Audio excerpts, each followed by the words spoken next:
Welcome back to the best YouTube channel on all of YouTube. Mr. Reed's awesome math that everyone just loves to watch. Subscribe. Smash the subscribe button. Trying to get that influencer money. Before we start, area number 4 notes today, which is going to be adding in parallelograms and triangles, as you see at the bottom of this list. I would recommend starting to make a list like the one I have here. You could even go as far as to just screenshot what I have here and just kind of use it, especially for as the homework goes on. I'm going to start adding more and more shapes. Like area number 4 is going to have circles, it's going to have sector area, arc length, rectangles, squares, and our 2 new ones, parallelograms and triangles. So they keep coming back, so to have a running list is good. It helps to write your own. I mean, I'm sure you enjoy your own notes, but you could always just take a quick screenshot of this, and you'll have it for when you're completing area worksheet area number 4. All right, so you can look through and look at the formulas in blue that we've already covered, but I'm going to move on right now to the 2 new shapes. Again, probably things we've seen before. Similar to the square and the rectangle, we have the parallelogram and the triangle, finding area and perimeter. So first with the parallelogram, it is essentially the same formulas as the rectangle. And if you look at a parallelogram, they're very similar. The only difference is a parallelogram does not have right angles here. These angles one's obtuse and one's acute. The opposite sides are parallel, but there's not 90s in the corner like we have with our rectangles. All right, so that's the difference between our parallelogram and our rectangle, but essentially the formula is the same, base times height. Okay, what's going to be different here is finding the height.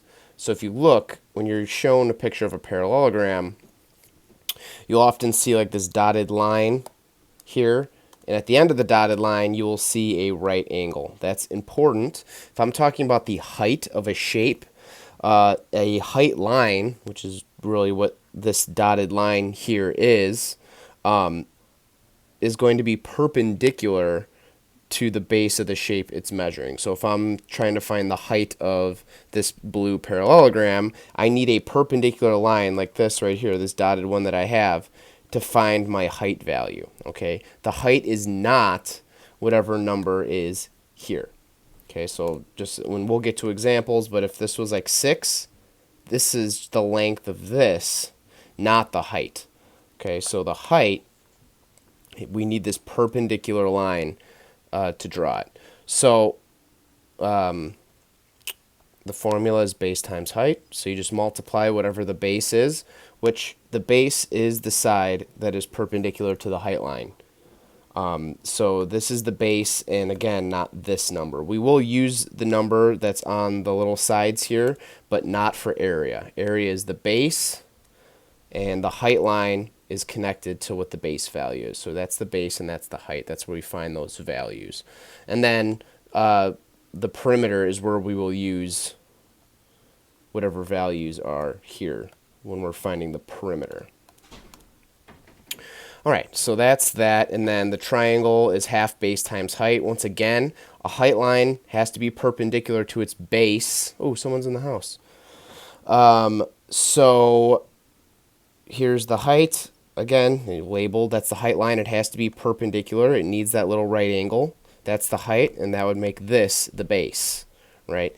If we have a right triangle, well, then the base and the height are just the 2 sides, and the hypotenuse is, well, not going to be used for area. The hypotenuse will be used for perimeter.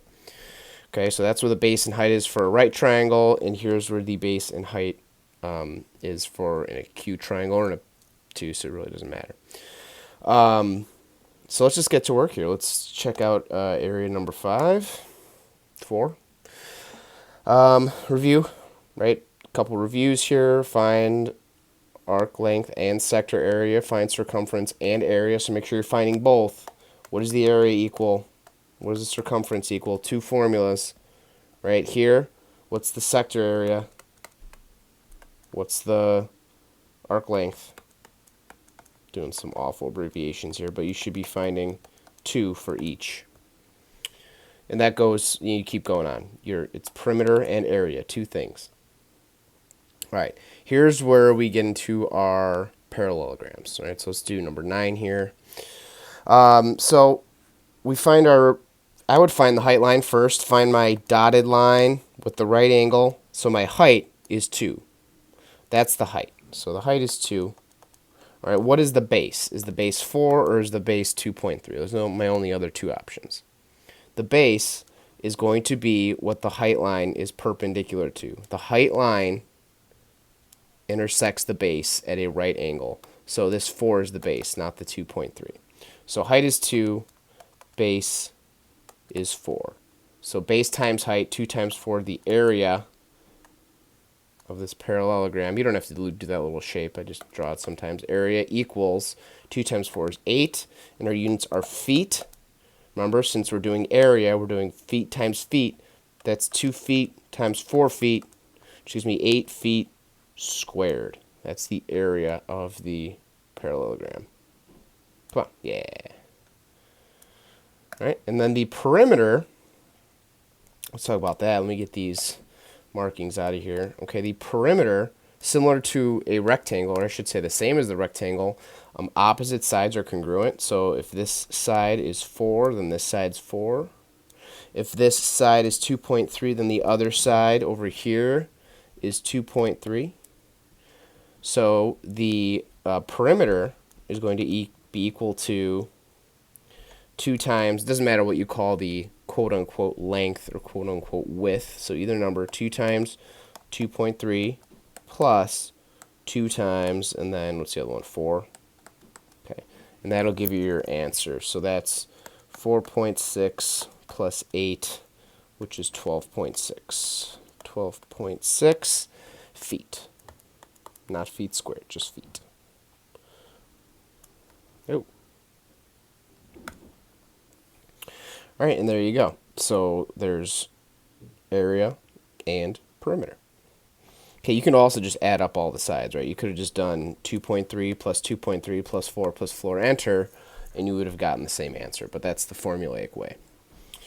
All right, sometimes you'll see the height line drawn outside of the parallelogram. So here's my parallelogram, the actual shape, right? And we see the height line is drawn outside of it. It could be outside or inside, doesn't matter, but it's always going to be perpendicular to the base, right? These are dotted lines, so that means that these lines are actually not a part of the shape.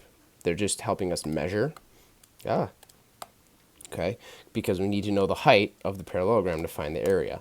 So in this case, the height is 5, and the height is perpendicular to the base, which means my base is 10.1. So I'm going to do 10.1 times 5, and that's going to give me my area. So area equals, I actually know that, but I'm just going to put it in for safety so I don't make a silly mistake, right, is 50.5. So we have 50.5 meters squared. That's my area. I'll put a cloud on this one. Okay, and then the perimeter is we just add up all the sides. So for the perimeter, we do not use the height measurement. This 5 is not going to be involved in my perimeter, right? Technically, right, these lines are not even a part of the shape. This line and this line are not a part of the actual shape. They're put there so that we can have our measurement for height, but ultimately, that, you know, once we find the area, this is not a part of my shape anymore. The shape is here, here, here, here. Right, that's what I'm finding the perimeter and area for. So this is 2 of the sides here are 8.3, and the other 2 are 10.1. So to find the perimeter, you just add all those together. 10.1 times 2 is 20.2. Okay.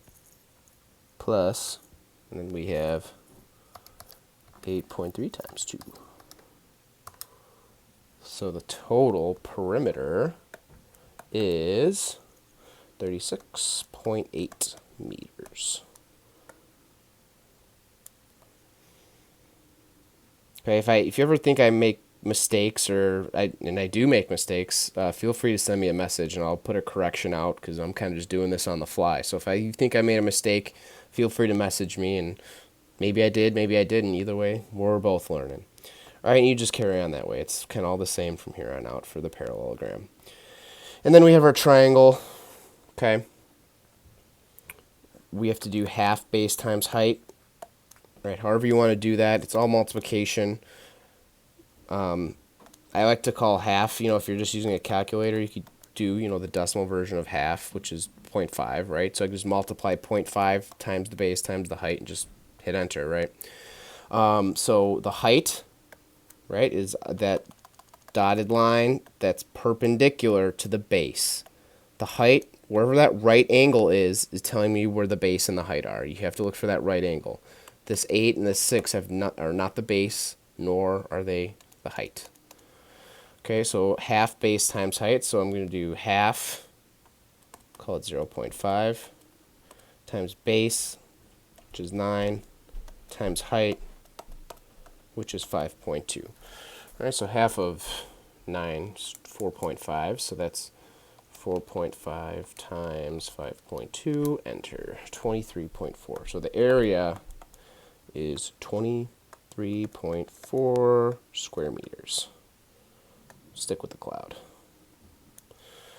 All right, and then perimeter for triangles, there's no real formula to it, just add up the sides. So now when I talk about perimeter, I'm not referring to this height measurement anymore. So the perimeter now is going to be the base, and then whatever those, all right, get out of the house. I got to turn that app off so it stops coming up.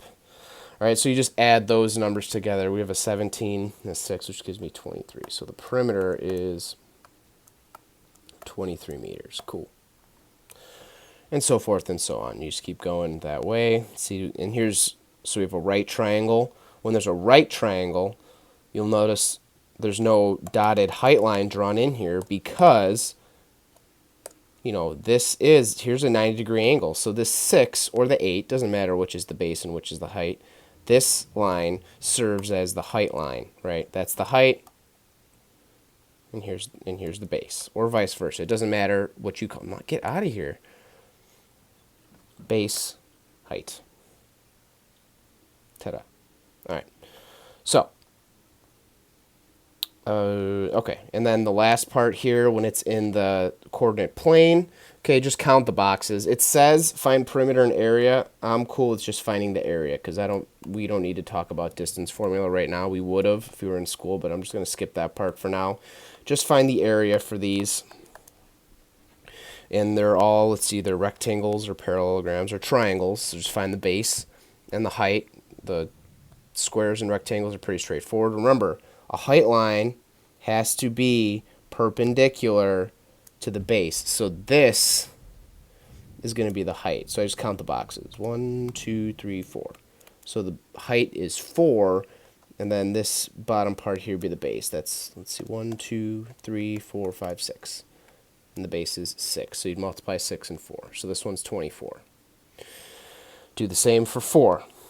All right, and then same thing, triangles. Make sure your height line is perpendicular to the base. So this is going to be the height right here. All right, good luck. Send me a message in Canvas with any questions, and I'll catch you later.